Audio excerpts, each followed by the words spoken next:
لا تجزعي.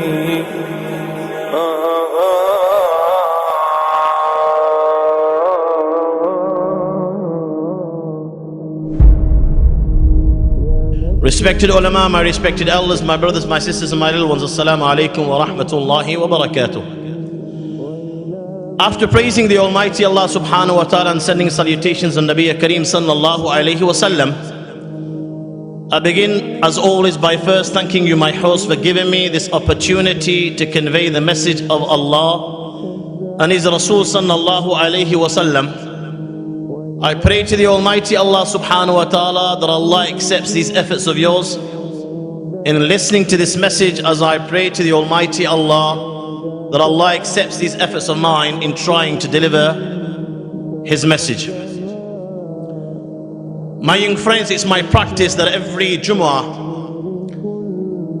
I normally relay a hadith of Rasulullah sallallahu alayhi wa sallam, and I try my utmost best to explain this hadith of Rasulullah sallallahu alayhi wa sallam. Just as it has been my practice for the last few years, I've related before you the hadith of Sayyidina Adi ibn Hatim radiyallahu ta'ala anhu. Sayyidina Adi ibn Hatim radiyallahu ta'ala anhu was a great companion of Rasulullah sallallahu alayhi wa sallam and the son of the famous Hatim Ta'i. Hatim Ta'i, from amongst the Arabs, was known for his generosity, was known for his compassion, was known for his sympathy, and the Arabs even to this day relate many a story with regards to the compassion, sympathy and generosity of Hatim al-Ta'i. Adi ibn Hatim radiyallahu ta'ala anhu, that is the narrator of this hadith of Rasulullah sallallahu alayhi wa sallam, was the son of Hatim al-Ta'i. He embraced Islam in the 9th year of Hijrah. What happened was, the companions of Rasulullah sallallahu alayhi wa sallam, when his tribe, the Ta'i, were defeated by the companions of Rasulullah sallallahu alayhi wa sallam, he ran away with members of his family. His sister Safana had been captured by the companions of Rasulullah and taken back to Madinatul Munawwara. She stayed with Rasulullah sallallahu alayhi wa sallam. She had a chance to observe the character of Rasulullah sallallahu alayhi wa sallam. She saw how Nabi Kareem sallallahu alayhi wa sallam spoke to his companions, how Nabi Kareem sallallahu alayhi wa sallam received his guests and entertained his guests, how Nabi Kareem sallallahu alayhi wa sallam dealt with the non-believers. And when she saw the character of Rasulullah, the wheeling and dealing of Rasulullah, how well spoken and how soft spoken was Rasulullah sallallahu alayhi wa sallam, his sister Safana declared the kalima la ilaha illallah Muhammad Rasulullah. She went back home and she related to her brother Adi ibn Hatim radiyallahu ta'ala anhu the beauty of Rasulullah and the beauty of his character, as a result of which her brother Adi ibn Hatim radiyallahu ta'ala anhu, in the 9th year of Hijrah, he came and declared the kalima la ilaha illallah Muhammad Rasulullah. Allah subhanahu wa ta'ala blessed him and gave him a long life. So much so that in one narration it is mentioned that Adi ibn Hatim radiyallahu ta'ala anhu lived up to 120 years. And another narration it is mentioned that Adi ibn Hatim radiyallahu ta'ala anhu lived up to 180 years. This was a blessing of Allah subhanahu wa ta'ala. So this is the narrator of this hadith that I've related before you. And in this hadith he says that Rasulullah sallallahu alayhi wa sallam said, ما منكم من أحد إلا سيكلمه ربه ليس بينه وبينه ترجمان. The Rasulullah sallallahu alayhi wa sallam said, there is not a single person from amongst you except on the day of judgment Allah subhanahu wa ta'ala will speak to him. And how will Allah speak? لَيْسَ بَيْنَهُ وَبَيْنَهُ تَرْجُمَانٌ. there will be no translator between you and the Lord of the Arsh and Kursi. Now in this hadith of Rasulullah sallallahu alayhi wasallam, Rasulullah sallallahu alayhi wasallam has highlighted a reality which will take place. And this reality that Rasulullah sallallahu alayhi wasallam has highlighted is what you and I call as accountability. Accountability will take place on the Day of Judgment. And before this, there will be another form of accountability which will take place in the grave. And every individual, believer, non-believer, whether he died on land, whether he died inside the ocean, whether he was eaten by lions and his remains are in the stomach of some animal, every one of us, this accountability will take place, known as the accountability of the barzakh, or known to you and I as the accountability of the grave, in which every one of us will have to answer a few questions. Question number one: Man Rabbuk? Who is your Lord? Question number two: Ma Dinuk? What is your religion? Question number three: Man hadha ar-rajul? Each and every one of us will be shown Rasulullah sallallahu alayhi wasallam, and we will be asked, who is this man that was sent from amongst you? My young friends, those of us from amongst us who lived a life of obedience, who lived a life trying their utmost best to follow the teachings of Islam and the teachings of Quran, those from amongst us didn't take this world as the final abode. They took the akhirah as the final abode. They took the Jannat of Allah as the final abode. When the angels Munkar and Nakir pose these questions to us, without hesitation, the words will flow from our lips. Rabbi Allah, my Lord is Allah. Dini al-Islam, my religion is Islam. Hadha rajul huwa Sayyiduna Muhammad sallallahu alayhi wa sallam. And this man is none other than Rasulullah sallallahu alayhi wa sallam. However, my young friends, and when he says this, a caller will call out, فَافْرِشُوا لَهُ مِنَ الْجَنَّةِ وَالْبِسُوهُ مِنَ الْجَنَّةِ وَافْتَحُوا لَهُ بَابًا إِلَى الْجَنَّةِ. Spread a bedding of paradise for him. Give him the clothes of paradise and open the doors towards paradise. His grave will be widened as far as the eye can see, and the sweet smell of paradise will enter his grave, and he will sleep like a groom, enjoying the benefits of Allah right till the day of resurrection. However, my young friends, if you and I, or those from amongst us, didn't live a life of obedience, we took this world as our final abode, and we lived a life fulfilling our desires one after the other, and we disobeyed Allah and His Rasul sallallahu alayhi wa sallam, in spite of the fact that these questions are very simple. Man Rabbuk? Ma Dinuk? Man hadha rajul? My friends, when the angels Munkar and Nakir will come to us inside the grave, you will say, ha ha la adri, I do not know who Allah is. Ha ha la adri, I do not know what my deen is. Ha ha la adri, I do not know who this individual is. And a caller will call out, Ke an kadhaba abdi, my servant has spoken a lie. فَافْرِشُوهُ لَهُ مِنَ النَّارِ وَالْبِسُوهُ مِنَ النَّارِ وَافْتَحُوا لَهُ بَابًا إِلَى النَّارِ. Give him the clothes of Jahannam. Give him a bedding of Jahannam, and open the door towards Jahannam, and the hot and scorching heat of Jahannam will enter his grave, and the grave will embrace him with such force that his ribs and bones of one side will pierce into the other side, and this punishment and different types of punishment will continue right till the day of resurrection. I mean, just very recently, the story is only a few days old. I'm sure you've already come across it on the internet. The young Omani boy, his father buried him. After 3 hours, They took the body out of the grave in spite of the fact that it was 18 years of age.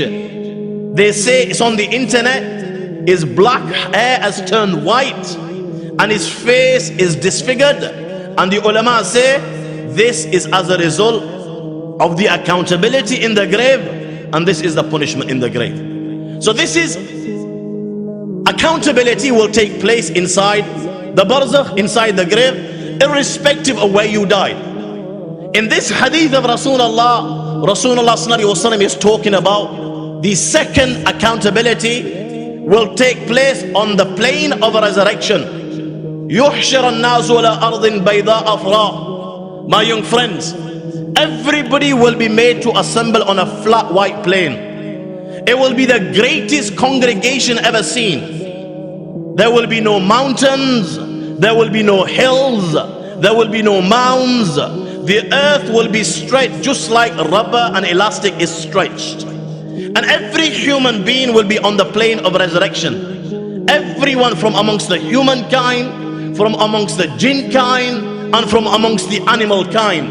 And this is where the second accountability will take place. Sayyidina Adi ibn Hatim relates from Rasulullah, "Ke laysa baynahu wa baynahu tarjuman." And how will this accountability take place? You know, at this moment in time, everything that you and I have received from Allah has always been indirect. We've received it through the Anbiya alayhi salatu wassalam, who would receive revelations direct from Allah subhanahu wa ta'ala, and sometimes through an angel. Everything that we receive so far has come through revelation, has come through the Anbiya alayhi salam. So on that day, Rasulullah sallallahu alaihi wasallam is making clear that on that day you will not receive anything through the Anbiya alayhi salam like you have in the dunya. No. On that day, سَيُكَلِّمُهُ رَبَّهُ لَيْسَ بَيْنَهُ وَبَيْنَهُ تَرْجَمَانٌ. Allah will speak to you without an aid of an angel. Allah will speak to you without the Anbiya alayhi salam, without Rasulullah. You as an individual will come and stand before the Lord of the Arsh and Kursi. This hadith of Rasulullah states, Tarjuman. Another hadith of Rasulullah states, لَيْسَ بَيْنَهُ وَبَيْنَ اللَّهِ حِجَابٌ. There will be no barrier between you and Allah. There will be no veil between you and Allah. There will be no wall between you and Allah. You will come on the plane of a resurrection. This is every individual, and you will stand before the greatest of all beings. What do you think will become of you, my young friends? You know, when you and I are invited by a king, and if there's accountability, you know what? Even our pishab will come out. We will begin to urinate. And here, this is no ordinary being. This is the greatest of all beings. He is the Almighty. He is the most powerful. You know, at this moment in dunya, there's a few billion people. And look how big the dunya is. How many places in the dunya that have been undiscovered? There is place in this dunya for another 20 billion without any difficulty whatsoever. Yeah, what is this dunya in comparison to the akhirah? What is this dunya in comparison to the sun? This dunya in comparison to the sun, you can fit 100 planets like this inside the sun. Then the sun is only one star in the galaxy. In our solar system, look how many planets there are. Look how many stars there are. There are billions and billions of stars. There are stars which are thousands of times bigger than the sun within our solar system, within these galaxies. Then you have billions and billions of galaxies within the universe. And then all this that you see is within the first heaven. Then after the first heaven, you have the second heaven, you have the third, you have the fourth, you have the fifth, you have sixth and seventh heavens, like the layers of an onion. After the seven heavens, you have the kursi of Allah. The kursi of Allah in comparison to the seven heavens, Rasulullah sallallahu alaihi wasallam said, is like a ring in a desert. Throw a ring in the Sahara desert. What is a small ring which you put on your finger in comparison to the Sahara desert? My friends, there is no significance. The seven heavens in comparison to the kursi of Allah is like a ring in a desert. After this you have the arsh of Allah. The kursi of Allah in comparison to the arsh of Allah is like a ring in a desert. Allahu Akbar. After the arsh of Allah, you have the angels carrying the arsh. At this moment in time, you have 4 angels carrying the arsh. On that day, when Allah will be angry like never before, the Quran says, وَيَحْمِلُ أَرْشَ رَبِّكَ فَوْقَهُمْ يَوْمَئِذٍ ثَمَانِيَةً. 8 angels will carry the arsh of Allah subhanahu wa ta'ala. Their heads are in the 7th heaven, their feet are in the lowest earth. And you will come and you will stand before the Lord of the arsh and kursi, when even the likes of Ibrahim Khalilullah will begin to say, Nafsi, Nafsi, Nafsi, that today I cannot go near Allah because Allah is angry today. Allah has never been angry like this before. Allah will never be angry like this again. Musa will say the same. Isa will say the same. Ismail will say the same.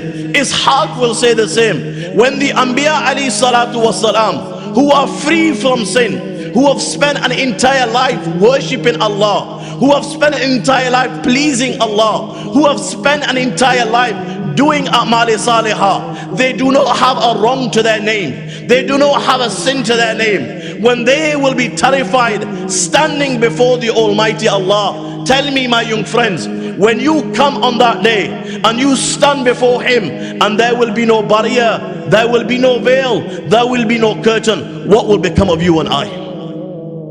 And on that day, my young friends, you will not be able to deny anything. How can you deny anything when the Lord of the Arsh and Kursi, He was watching every moment of your life. He was watching every second of your life. He saw you commit wrong. He saw the place that you commit wrong. He knew of the second that you commit wrong. He knew of the wrong that you committed. There is nothing that can be concealed from Allah. There is nothing that can hide from Allah. وَإِن تَكُ مِثْقَالَ حَبَّةٍ مِّنْ خَرْدَلٍ فَتَكُنْ فِي صَخْرَةٍ أَوْ فِي السَّمَاوَاتِ أَوْ فِي الْأَرْضِ يَأْتِ بِهَا اللَّهُ إِنَّ اللَّهَ لَطِيفٌ خَبِيرٌ. Even if there's something equal to an atom, even if there's something equal to a barley grain, and this is inside, some rock, or is inside some place within the universe, Allah subhanahu wa ta'ala knows of it, and Allah subhanahu wa ta'ala will bring it. فَمَنْ يَعْمَلْ مِثْقَالَ ذَرَّةٍ خَيْرًا يَرَى وَمَنْ يَعْمَلْ مِثْقَالَ ذَرَّةٍ شَرًّا يَرَى. Any good that you did, He will bring it forth on that day. Any evil that you committed, He will bring it forth on that day. Let's say perchance you denied it and you said to Allah, oh Allah, you were standing directly before Him, and Allah asked you, why did you commit this sin of zina? Why did you backbite? And you began to deny and said, oh Allah, no, I didn't do it. You know what? On that day, Allah will bring the kiram and katibin. Ya ayyuhal insan, ma gharraka bi rabbikal kareem, alladhi khalaqak fasawwaka fa'adalak fi ayyi suratin ma sha'a rakkabak, kalla bal tukadhibuna bid-din wa inna alaykum lahafidhin kiraman katibin ya'lamuna ma taf'alun. Allah will bring the kiram and katibin, angels that were to your right hand side and to your left hand side. They are with you all the times. Whatever good that you do, they record this. Whatever evil that you commit, they record it by the second, by the billionth of a second. They write this down. Let us say on that day, you began to deny and you said to Allah, oh Allah, even the kiram and katibin are lying. You know what Allah subhanahu wa ta'ala will do? He will make the earth speak on which you committed sin. You read this surah many a times. إِذَا زُلْزِلَتِ الْأَرْضُ زِلْزَالَهَا. When the earth is shaken, a mighty shaken. My young friends, it will not be a 5 on the Richter scale. It will not be a 10 on the Richter scale. This shaking will be so powerful that even your Richter scale will not be able to read this reading. وَأَخْرَجَتِ الْأَرْضُ أَثْقَالَهَا. And the earth will take out its burden. It will throw out the dead. It will throw out the gold and silver. And when mankind sees this, he will say, وَقَالَ الْإِنسَانُ مَا لَهَا. What is happening around us? What has happened to the earth? Why is it throwing out the dead? Why is it throwing out the gold and silver? يَوْمَئِذٍ تُحَدِّثُ أَخْبَارَهَا بِأَنَّ رَبَّكَ أَوْحَى لَهَا. That is the day even the earth will have a tongue. It will begin to speak. It will relay its information because the Lord of the Arsh and Kursi will inspire it to speak. will inspire it to speak. The earth will begin to say, oh Allah, indeed Abdullah committed this sin. He committed it in Konopia. He committed it next to Managrove Masjid. Allah, this was the time, this was the day, this was the second. And if you still deny, oh Allah, that the earth is speaking a lie, now Allah will go for the kill.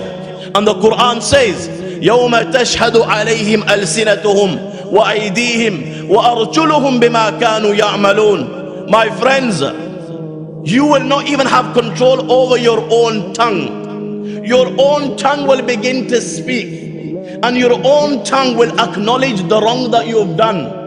And you will not be able to believe this. You will be seeing this. You will be listening to this. The tongue will testify against you. All of a sudden, your hands will begin to speak. The very hands that are here and now, Allah will give them the ability to speak, and the hands will begin to speak.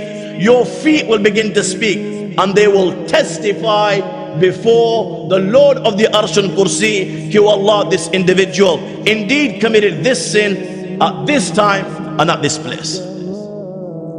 This is the reality Rasulullah sallallahu alaihi wasallam is talking about. And thereafter Rasulullah sallallahu alaihi wasallam says in the hadith that when you stand before the Almighty Allah, he said, فَيَنْظُرْ أَيْمَنْ مِنْ فَلَا يَرَى إِلَّا مَا قَدَّمْ. When you're standing before the Almighty Allah, what will you see? You will see on your right hand side all the good deeds that you performed in the dunya. When you look to your right, you will see everything that you perform. وَيَنْظُرْ أَشْحَمْ مِنْ فَلَا يَرَى إِلَّا مَا قَدَّمْ. When you look towards your left hand side, all the gunas, all the sins that you committed in the dunya, they will be towards your left. And when you look in front, فَيَنْظُرْ بَيْنَ يَدَيْهِ فَلَا يَرَى إِلَّا النَّارِ تِلْقَى وَجْهِهِ. And in front of him, he will see Jahannam. He will see the fire of hell. And the fire of hell will be angry like never before.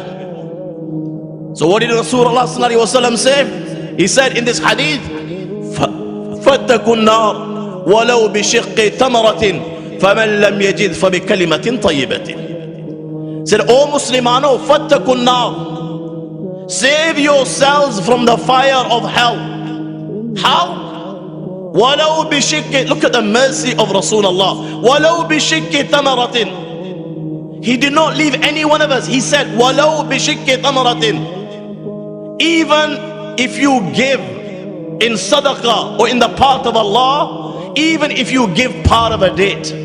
Now the word shiq in Arabic means half of anything. Now in this particular hadith, it's not necessarily that it means that you give half a day and only a half a day will be accepted from you. Rasulullah sallallahu alaihi wasallam said, "Walau bi shiqqi tamaratin." You know what? You are so poor. You are so poor that you have nothing other than just a little piece of date which you can afford to give in the path of Allah. You can give to the fuqara and the needy. Rasulullah sallallahu alaihi wasallam said, "Save yourselves from the fire of hell by doing even this deed, because by doing this deed, you'll realize the consequence of this deed in the akhirah." You know, to you and I, sometimes we feel ashamed, yeah? You know what? That when it comes to giving, you know, we feel ashamed. We always feel that we have to give a large amount. We feel ashamed to give a little. You know, we need to change this attitude and change this type of mentality. Because you never know which deed of yours pleases Allah and which deed of yours displeases Allah. In another hadith, Rasulullah sallallahu alaihi wasallam said, إن العبد ليتكلم بالكلمة من رضوان الله لا يلقي لها بالا يرفع الله بها درجات. Sometimes, you know what? A human being utters one word. You know, maybe he's talking with his friend and his friend is disheartened. Maybe, you know, a calamity has befallen on him and you've uttered one word, and this one word, as a result of this one word you uttered, you brought peace to his heart. You brought a smile on his face. So Rasulullah sallallahu alaihi wasallam said, a servant of Allah, sometimes he utters one word from the pleasure of Allah. He doesn't realize the consequence of that one word which he uttered. You know, the smile that he brought on his friend's face, That one word is so powerful in the eyes of Allah and so dear in the eyes of Allah. Yet as a result of this, Allah elevates his ranks in paradise. وَإِنَّ الْعَبْلِ يَتَكَلَّمُ مِنْ سَخَطِ اللَّهِ. And sometimes, you know what?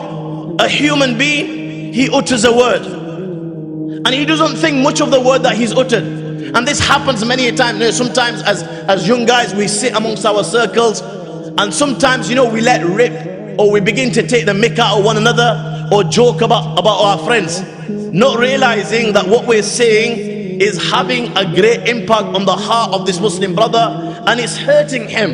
And we continue doing this. You know, we don't realize the consequence of this one word. Rasulullah said, such is the power of that one word that you uttered, which hurt that believer. Yet as a result of this, Allah throws you and lowers your ranks in Jahannam. You never know, my young friends, which deed of yours may please Allah. You know, in another hadith, Nabi Kareem sallallahu alaihi wasallam said, "Man tasaddaqa bi'adli tamratin min kasbin tayyib."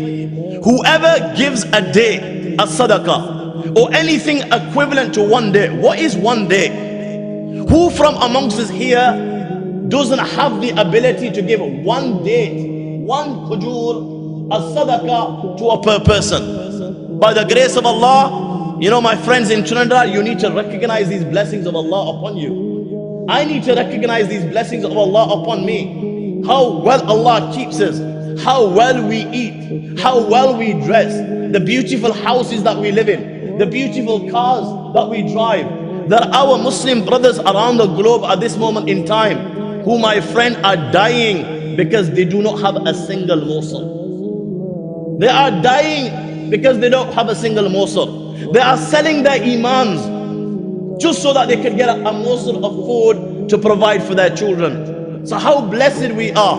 Rasulullah said, whoever donates just one kujur or equivalent to a kujur, min kasbin tayyib, the condition is that whatever he gives has to be halal, from halal earnings. فَإِنَّ اللَّهَ Allah subhanahu wa ta'ala la yaqbalu illa tayyib. The only thing Allah accepts is halal, pure. He says when he donates this and gives this as sadaqah, فَإِنَّ اللَّهَ يَتَقَبَّلُهَا بِيَمِينِهِ ثُمَّ يُرَبِّيهَا لِصَاحِبِهَا كَمَا يُرَبِّي أَحَدُكُمْ فَلُوهُ حَتَّى تَكُونَ مِثْلَ الْجَبَلِ. Allah subhanahu wa ta'ala, you know, the sadaqah that you gave this to this faqir and poor person, this one day that you give him, Allah subhanahu wa ta'ala now begins to look after this date. Just as one of you begins to look after his fowl, you know, the offspring of a horse or the offspring of any animal, when it is born, you know, to your animal, how you begin to look after the animal, how much care you take care, and you nurture it, you feed it, and slowly, you know, this animal grows into, you know, a big animal. It grows into a horse. You know, if it was a camel, grows into a big camel. You know, you look after it and you look after it. Rasulullah said Allah does exactly the same with this one kujur that you give. You didn't think much of it when you gave it, but Allah subhanahu wa ta'ala looked after this one kujur, and he kept on looking after it, kept on looking after it, so much so that when you come on the day of judgment, you will find that the reward of that one kujur will be as big as a mountain. Big as a mountain on the day of judgment. My friends, never look down upon anything that you do. You never know the consequence of that action, good or bad. It is so possible that one good deed that you perform may elevate your ranks in paradise, and it is so possible that one wrong that you committed in your eyes may not be big, but it may be so big in the eyes of Allah that Allah may hold you accountable on the day of judgment, and as a result throw you inside Jahannam. Look at Bishr Habi rahmatullahi alayhi. Bishr Habi rahmatullahi alayhi, who was from amongst the awliyaullah, but before he became from amongst the awliyaullah, Bishr Habi rahmatullahi alayhi used to drink by day and he used to drink by night. He used to take alcohol, and he himself says, you know what, one night I had too much to drink, and he was walking and roaming in the streets when all of a sudden he came across a piece of paper. In that state, he saw a piece of paper and he picked this paper up. It had the name of Allah subhanahu wa ta'ala written on it, and he thought to himself, you know what, this paper is dirty. He wiped the piece of paper, he cleaned it, and he put it inside his pocket out of respect for the name of Allah. And he says, you know what, at that time the only thing I possessed was 2 dirhams. This was my, earnings. I did not possess anything more than 2 dirhams. So the thought crossed my mind, let me go to a perfume seller, an itar seller, and I will buy the best perfume to perfume this piece of paper which had the name of Allah subhanahu wa ta'ala written on it. So he went to a perfume seller. He purchased the best perfume that he could buy with 2 dirhams. And Bishr Hafi, he perfumed this piece of paper. He went home, and out of respect for the name of Allah, he put it on a high place. He says, I went to sleep that night and I saw a dream that Allah subhanahu wa ta'ala was saying to me, oh Bishr, we will elevate your name in the dunya as well as the akhirah, just like you took care of my name in the dunya. You took care of my name in the dunya, I will take care of your name in the dunya as well as the akhirah. I will elevate it just like you elevated my name. I will elevate it in the dunya and I will elevate it in the akhirah. And indeed Allah elevated his name. He became such. After this he turned to Allah and he became such that he would walk barefooted. This is why he was called Bishr Hafi. Hafi in Arabic means barefooted. Wherever he would walk barefooted. Allah raised his rank so high that wherever he would walk, if there was dirt or filth on the way, before he placed his foot there, the earth would open up and swallow the filth. And the night he died, he was seen in a dream. Somebody saw him in a dream and Allah was saying, oh Bishr, the day I took your soul, there was no one more dear to me than you. Look at where he was. Where he was. Drinking from day and night. And look at that, one deed. He picked a piece of paper up which had the name of Allah. He cleaned, he perfumed, he gave it respect. This was so great in the eyes of Allah that Allah subhanahu wa ta'ala overlooked all the wrongs that he did. So my young friends, we do not know what good will benefit us and what wrong will harm us. This is why at the end of this hadith, and I'll just explain briefly and conclude, Rasulullah said, فَمَنْ لَمْ يَجِدْ فَبِكَلِمَةٍ طَيِّبَةٍ. Look at the mercy of Allah and mercy of Rasulullah. That Rasulullah said, you know what? If somebody doesn't even have a piece of date, it's alright for you and me that Allah is blessed and that we can give so much in the path of Allah. What about those poor people who don't even have a morsel for themselves? What are they going to give? What are they going to give? So Rasulullah and Allah didn't even leave them. Rasulullah said, فَمَنْ لَمْ يَجِدْ فَبِكَلِمَةٍ طَيِّبَةٍ. Whoever cannot even give a piece of date, فَبِكَلِمَةٍ طَيِّبَةٍ, just say a good word, one good word, even this will save you from the fire of hell. The poor came to complain. Last hadith and I'll conclude. The poor came to complain to Rasulullah and they said, ذَهَبَ أَهْلُ الدُّثُورِ بِالْأُجُورِ. A messenger of Allah, the rich people, they've taken all the reward. They've taken all the reward. Why?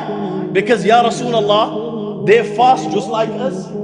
They pray just like us. But O Messenger of Allah, they're able to give sadaqah because of the wealth that Allah has given them, and we're not able to give sadaqah. So Rasulullah said to the poor, hasn't Allah given you something as a result of which you can also receive the reward of sadaqah? So they said, what? Rasulullah said, Inna bi kulli tasbihatin sadaqatun, wa kulli takbiratin sadaqatun, wa kulli tahlilatin sadaqun, amrun bil ma'ruf wa nahyun anil munkari sadaqatun. That every la ilaha illallah, you will receive the reward of sadaqah. Every Allahu Akbar, you will receive the reward of sadaqah. Every time you enjoin good and forbid evil, you will receive the reward of sadaqah. Balki Rasulullah went as far as saying, وَفِي بُدِ أَحَدِكُمْ صَدَقَةً. When you come and you as a man, you fulfill your desire with your wife, for even this you will receive the reward of sadaqah. And the Sahaba were gobsmacked. Ya Rasulullah, one of us comes and he fulfills his desire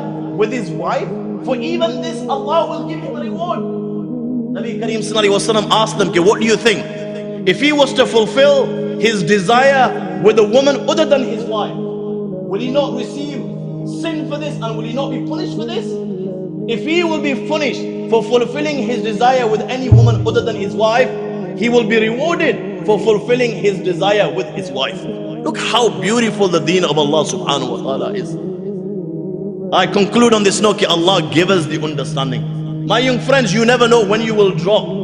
You know, Shab-e Barat is around the corner, take advantage. You know, Allah places these nights throughout the year. Shab-e Barat, you have Laylatul Qadr, you have the month of Ramadan, wal Fajr wa layalin ashr, you have the 10 nights of Zil Hijjah, you have the day of Arafah. Allah has spread this throughout the year. You know why? Because Allah is looking for an excuse to forgive you a night and give us paradise. This is why the special mercy of Allah descends in these nights. And Allah asks, Hal min mustaghfirin fa'aghfir lah. Is there anyone seeking forgiveness so I can forgive? Allah give us the tawfiq and understanding, my young friends. You will hear this many a time. It means nothing. The most important thing is action. Allah give me the tawfiq. Allah give you the tawfiq. Wa akhiru dawana alhamdulillah.